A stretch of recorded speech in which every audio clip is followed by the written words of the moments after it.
A young king stands on the dusty plains of Gaugamela. Before him, the Persian army stretches beyond the horizon, perhaps 200,000 strong. At his back, barely 47,000 men. The fate of the known world hangs in the balance. He raises his spear. His horse, Bucephalus, stamps the earth. And with a single cry, Alexander charges, and history shatters.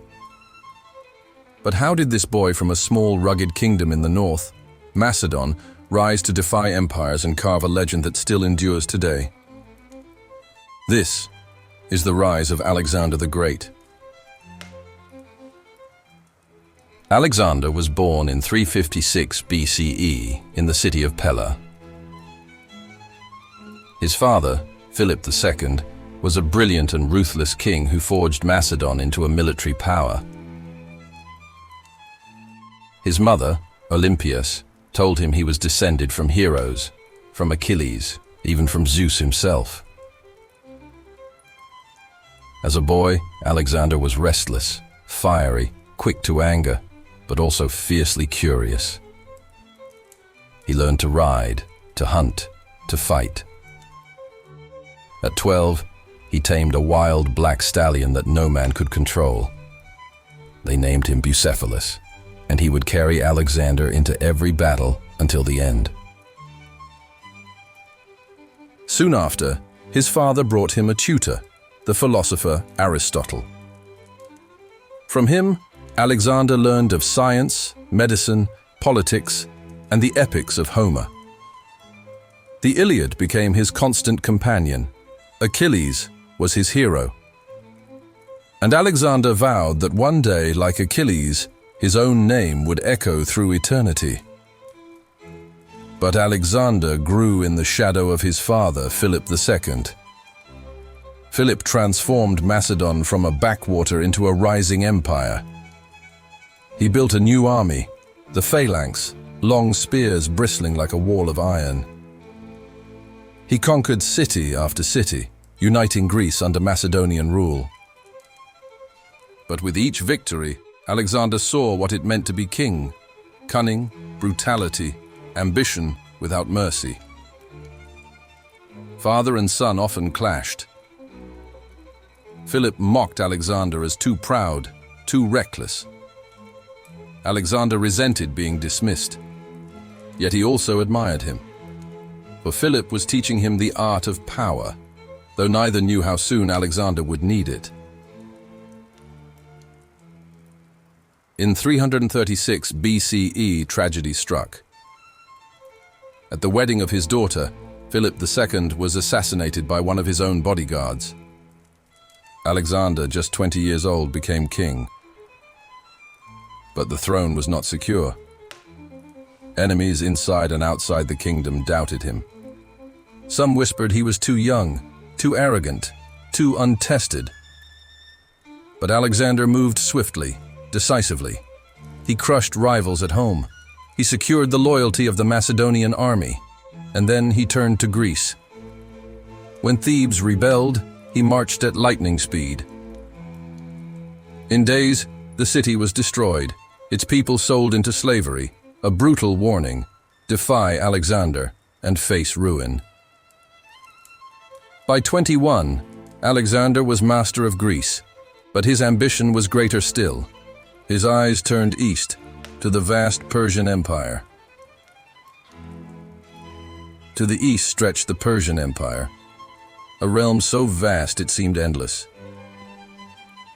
From the Mediterranean to India, from Egypt to the mountains of Central Asia, Persia commanded millions. Its king, Darius III, ruled a world Alexander had only read about in Homer's tales. But to Alexander, Persia was not untouchable. It was his destiny.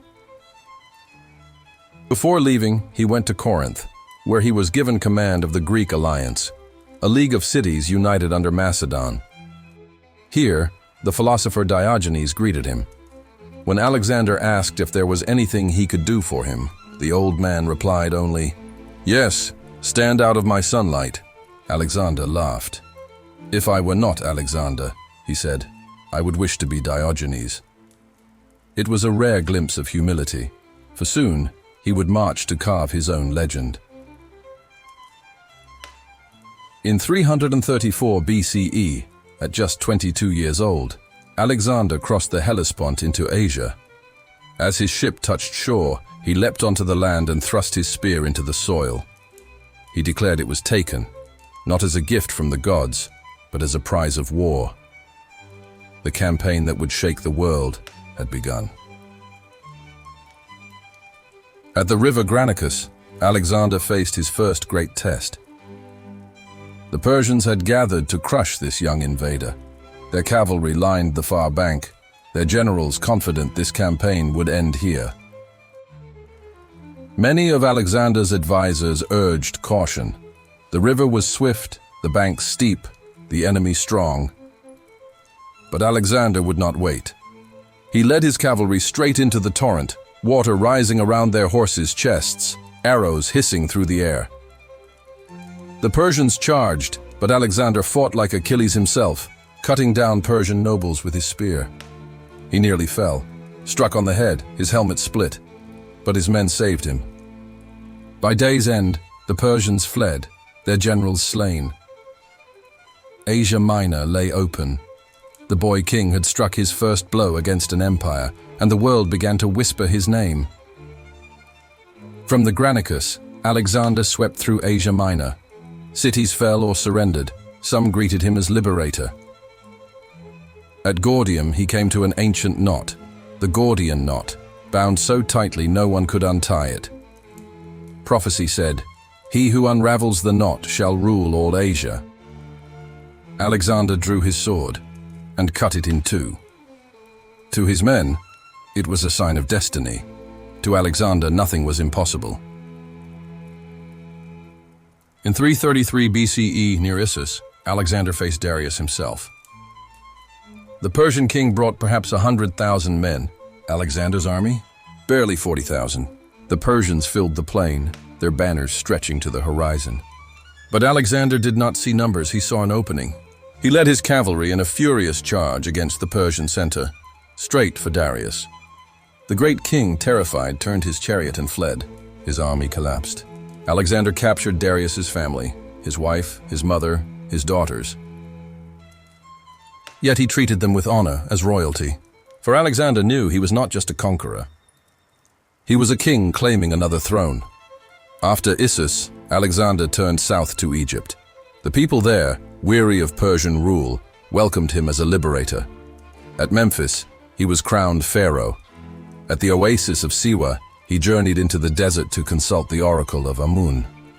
What was said, no one knows.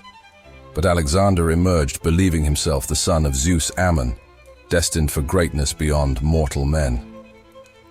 In Egypt, he founded a city, Alexandria. It would become a beacon of knowledge for centuries to come. But Alexander could not linger. The heart of Persia still lay ahead. 31 BCE. On the plains of Gaugamela, the fate of empires was decided. Darius returned with perhaps 200,000 men, cavalry, archers, scythed chariots. Alexander commanded less than a quarter of that number. His generals urged retreat, but Alexander saw opportunity. He drew the Persians out, then struck like lightning, leading his cavalry in a wedge straight toward Darius. Once again, the great king fled. His army broke. Persia, the mightiest empire of its age, was shattered. And before we continue, if you want to hear more on empires' rise and fall, subscribe now. Every week, another legend is reborn. Babylon, Susa, Bucephalus, the jewels of Persia fell into Alexander's hands. At Bucephalus, the great palace of Xerxes was burned. Some say it was vengeance for Greece. Others say Alexander, drunk, gave the order in a moment of rage. Whatever the truth, the heart of Persia turned to ash. Now, Alexander was king of kings, but he was not satisfied. His ambition knew no borders. Alexander marched further east, through deserts, mountains, into lands his men had never dreamed of. In Bactria, he married Roxana, a local princess. In every land, He left behind cities bearing his name. But his men grew weary. They had marched for years, fought countless battles. Still, Alexander pressed on toward India. In 326 BCE, at the river Hydaspes, Alexander faced King Porus of India. Porus commanded war elephants, creatures the Macedonians had never seen. The ground shook as they charged. The battle was fierce, bloody, but Alexander's tactics prevailed. Porus was captured, and when asked how he wished to be treated, he replied, "As a king." Alexander, impressed, made him an ally. Even in conquest, he recognized greatness in others. Alexander longed to push further, to reach the ends of the earth. But at the Hyphasis River, his men refused. They would go no further. Alexander raged, pleaded, wept, but at last he relented. The dream of conquering all the world had met its limit, not by defeat, but by exhaustion. Alexander returned west, but the journey was cruel. The Gedrosian desert claimed thousands of lives. At Babylon, he began planning new conquests, Arabia, perhaps even beyond. But in 323 BCE, at just 32 years old, Alexander fell ill. Fever consumed him. On his deathbed, his generals asked, "To whom do you leave your empire?" Alexander whispered, "To the strongest." Days later, the greatest conqueror of the ancient world was gone. In little more than a decade, Alexander had forged the largest empire the world had ever seen. From Greece to India, from Egypt to Persia, his shadow stretched across continents. But he left no heir. His empire fractured, torn apart by his generals, the wars of the Diadochi. And yet, his name endured. Cities bore his name. Legends grew around him. He was remembered not only as a conqueror, but as a symbol of ambition without end. He sought immortality through glory, and in that, he succeeded. This was the rise of Alexander the Great. This is Legends Reborned. If you want to hear how more on empires rise and fall, subscribe now. Every week, another legend is reborn.